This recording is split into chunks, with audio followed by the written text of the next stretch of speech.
Lyse Doucet, who's been following every twist and turn of the negotiations, to tell us the latest. Do you think they will sit in the same room tomorrow? Maybe.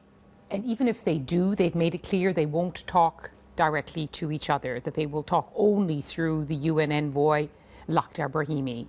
They can't stand each other. Even at the Montreux talks, in public, in front of the world's cameras, Syria's Foreign Minister Walid al-Muallim described the opposition as evil, accused them of everything from incest to killing fetuses in the womb. The opposition calls the government, the regime, butchers and war criminals.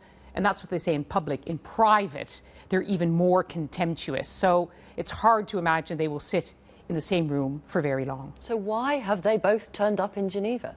Well, they both say they want peace, but the fact of the matter is, and they'll admit it in private, they've been pushed there. The leading member of the so-called moderate opposition that the West is backing has admitted that the United States and Britain have said, if you don't go to Geneva, if you don't go to these peace talks, we're going to start withdrawing support from you. And when I was in Montreux on Wednesday, someone from the government said to me that they don't want to be blamed for the failure of this process. So Russia and Iran put pressure on the government to go. And the fact of the matter is that the main forces, at least on the opposition side, want nothing to do with this. In fact, they've said that anyone who sits at the table will be on their death list. What are the chances of some common ground at some point, and by when? That some point is a point very, very far in the distance. I think years. Definitely years. I think there was one of the lessons from the Northern Ireland peace process in which, unless both sides understand that there is no military solution, that the military option is exhausted, only then do they sit down and talk.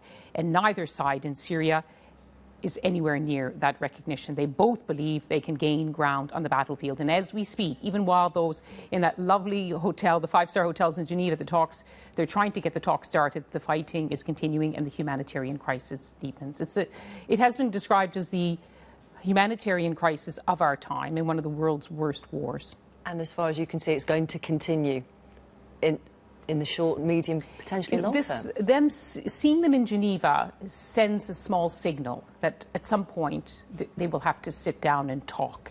But so far they're just talking about talks. And if Lakhdar Brahimi can get some agreement on trying to ease the siege, that either side won't use food as a weapon of war, won't let the innocent, the women and children suffer, that would be seen as progress. And that would certainly be, that can't come anytime soon for the millions of Syrians who are suffering in this war.